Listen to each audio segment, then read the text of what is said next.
ಮತ್ತು ಶ್ರೀ ಜಯಶ್ರೀ ಹರಳೆ ಇವರ 25ನೇ ಪುಣ್ಯ ಸ್ಮರಣೋತ್ಸವದ ಕಾರ್ಯಕ್ರಮದ ವಿವರವನ್ನು ನೋಡೋಣ ಬನ್ನಿ ವೀಕ್ಷಕರೇ.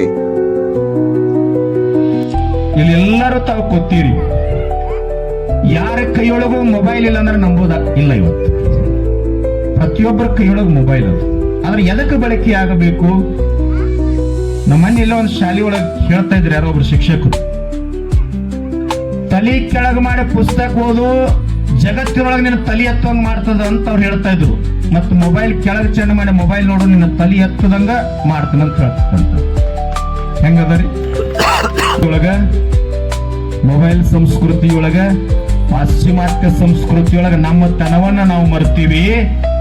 ಆದ್ರೆ ಇವತ್ತು ಹರಳೆಯವರ ಕುಟುಂಬದ ಪುಣ್ಯಸ್ಮರಣೆ ಕಾರ್ಯಕ್ರಮದೊಳಗೆ ನನಗೇನ್ ಅನಿಸ್ತದ ಅಂತಂದ್ರ, ನಮ್ಮ ಸಾಹಿತ್ಯ, ನಮ್ಮ ಸಂಸ್ಕೃತಿ, ನಮ್ಮ ಆಚಾರ, ನಮ್ಮ ವಿಚಾರ, ನಮ್ಮ ನಿಜವಾದ ಭಾರತೀಯ ಸಂಸ್ಕೃತಿ ಎಲ್ಲಿ ಜೀವಂತದ ಅಂತ ಹೆಮ್ಮೆಯಿಂದ ಹೇಳ್ತೀನಿ. ಅದು ಮೂಳೆ ಗ್ರಾಮಗಳು ನಿಜವಾಗ್ಲೂ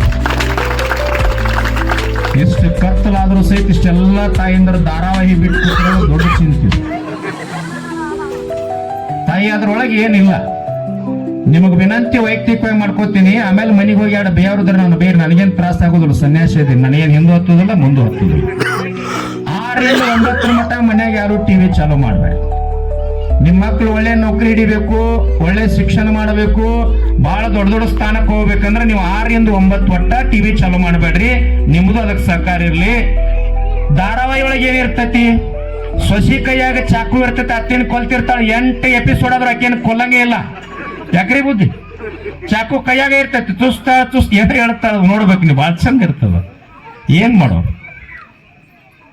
84 ಲಕ್ಷ ಜೀವ ಯೋನಿಯೊಳಗ ಸುತ್ತ ಹಾಕಿ ಹಾಕಿ ಕೊನೆಗೆ ಮಾನವ ಜನ್ಮಕ್ಕೆ ಬಂದೇವಿ.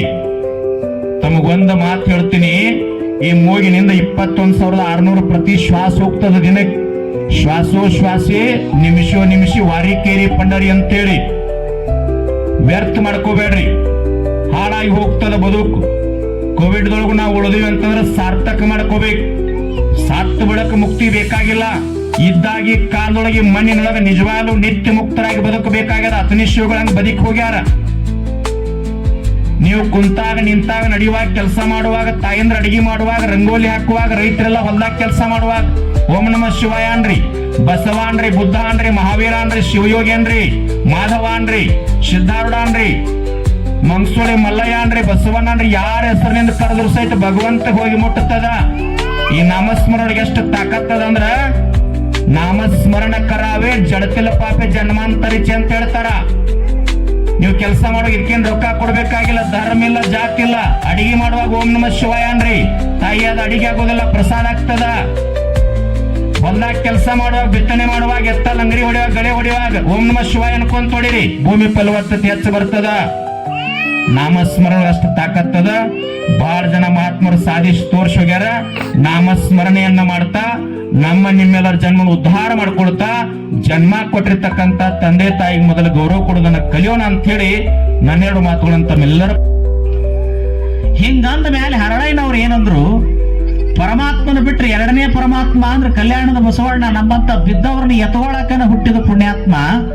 ಇಂಥ ಪುಣ್ಯಾತ್ಮ ನನಗೊಂದು ಹೆಚ್ಚು ಶರಣೆ ಹೇಳಿದ್ನಲ್ಲ ಅಂತ ತಿಳ್ಕೊಂಡು ಏನ್ ಮಾಡಿದ್ರು, ಮನಿಗೆ ಹೋಗಿ ಹರಳಯ್ಯನ ಹೆಂಡತಿ ಕಲ್ಯಾಣಮ್ಮ ತನ್ನ ಎಡದೊಡೆಯ ಚರ್ಮವನ್ನ ಕೋದು ಬಸವಣ್ಣವರಿಗೆ ಮೆಟ್ಟಾಕ ಪಾದರಕ್ಷೆಯನ್ನ ಮಾಡಿಕೊಂಡು ಬಸವ ಕಲ್ಯಾಣದೊಳಗೆ ಅನುಭವ ಮಂಟಪದ ಪಕ್ಕದಲ್ಲಿರುವಂತ ಅವ್ರ ಮನಿಗೆ ಹೋದ್ರು. ಎಲ್ಲಿ ಹೋದ್ರು? ಬಸವಣ್ಣವ್ರ ಮನಿಗೆ ಹೋದ್ರು.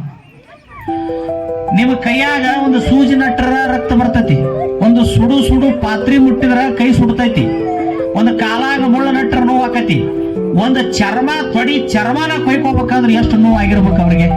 ಇವತ್ತಿಗೂ ಈ ಪಾದರಕ್ಷೆಗಳು ಸತ್ಯ ಘಟನೆ ಅನ್ನೋದಕ್ಕ ಕಲಬುರಗಿ ಜಿಲ್ಲೆ ಸೇಡಂ ತಾಲೂಕಿನೊಳಗ, ಆ ಸೇಡಂ ತಾಲೂಕಿನ ಒಂದು ಬಿಜನಹಳ್ಳಿ ಅನ್ನುವಂತ ಹಳ್ಳಿ ಒಳಗ ಹರಳಯ್ಯನವರು ಬಸವಣ್ಣವರಿಗೆ ಮಾಡಿಕೊಟ್ಟ ಪಾದರಕ್ಷೆಗಳು ನೋಡಾಕ್ ಸಿಗ್ತಾವ. ಯಾರಾದ್ರೂ ಪ್ರವಾಸಕ್ಕೆ ಹೋದಾಗ ನೋಡಿ ಬರ್ರಿ. ಹೆಣ್ಮಕ್ಳು ಫ್ರೀ ಬಸ್ ಅದಾವ, ಒಂದ್ಸಲ ಕಲ್ಯಾಣಕ್ಕೆ ಹೋದಾಗ ಹೋಗಿ ಬರ್ರಿ, ಬಿಜನಹಳ್ಳಿ ನೋಡಿ ಬರ್ರಿ. ಮೊಬೈಲ್ಗಳನ್ನು ಎಟ್ಟು ಬಳಸ್ಬೇಕು ಕಟ್ಟು ಬಳಸ್ರಿ. ಮೊಬೈಲ್ಗಳನ್ನ ಎಟ್ಟು ಬಳಸ್ಬೇಕು ಕಟ್ಟು ಬಳಸ್ರಿ, ಬೇಡ ಅಂತ ಹೇಳೋದಿಲ್ಲ. ಏಟು ಬಳಸ್ಬೇಕು ಅಟ್ಟು ಬಳಸ್ರಿ. ನೀವು ಮೊಬೈಲ ಜೀವನ ಅಂತ ತಿಳ್ಕೊಂಡು ಕೂತೀರಿ.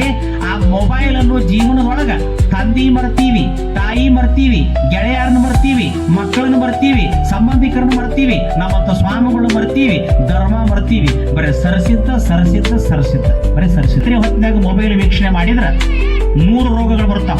ಒಂದು ಬ್ರೈನ್ ಟ್ಯೂಮರ್ ಅಂತಕೈತಿ, ಅಂದ್ರೆ ಬ್ರೈನ್ ಕ್ಯಾನ್ಸರ್ ಆಕೈತಿ. ಎರಡನೇದ್ದು ನಿಮ್ಮ ಕೈಗೆ ಲಕ್ವಾ ಪ್ಯಾರಾಲಿಸಿಸ್ ಆಗುವಂತ ಸಂದರ್ಭ ಐತಿ. ಇನ್ನೊಂದು ಹಾರ್ಟ್ ಅಟ್ಯಾಕ್ ಆಗುವಂತ ಸಂದರ್ಭ ಐತಿ. ಅದಕ್ಕೆ ಮೊಬೈಲ್ಗಳನ್ನ ಕಡಿಮೆ ಬಳಸ್ರಿ, ಮಾತಾಡೋ ಪೂರ್ತಕ್ಕೆ ಬಳಸ್ರಿ, ಸ್ವಲ್ಪ ಸಮಯ ಬಳಸ್ರಿ, ಅತಿ ಹೆಚ್ಚು ಬಳಸಬೇಡ್ರಿ, ಮಕ್ಕಳ ಕೈಯಾಗ ಅದನ್ನ ಕೊಡಬೇಡ್ರಿ ಅನ್ನುವಂತ ಒಂದು ಸಂದೇಶವನ್ನ ಈ ಸಂದರ್ಭದಲ್ಲಿ ಮೂಳೆ ಗ್ರಾಮದ ಮಹಾದೇವ್ ಹರಳೆ ಇವರ ತೋಟದ ಮನೆಯಲ್ಲಿ ಜರುಗಿದ ಕಾರ್ಯಕ್ರಮದಲ್ಲಿ ಮೂಳೆ ಗ್ರಾಮದ ಹಿರಿಯರು, ತಾಯಂದಿರು ಅಪಾರ ಸಂಖ್ಯೆಯಲ್ಲಿ ಆಗಮಿಸಿದ್ದರು. ಪ್ರಾಸ್ತಾವಿಕವಾಗಿ ಉಪನ್ಯಾಸಕ ಡಾಕ್ಟರ್ ಡಿ.ಎಸ್. ಸಾವಂತ್ ಅವರು ಮಾತನಾಡಿದರು. ಶಿಕ್ಷಕ ಎಲ್.ಟಿ. ಬಬ್ಲಿ ಅವರು ಕಾರ್ಯಕ್ರಮವನ್ನು ನಿರೂಪಿಸಿದರು.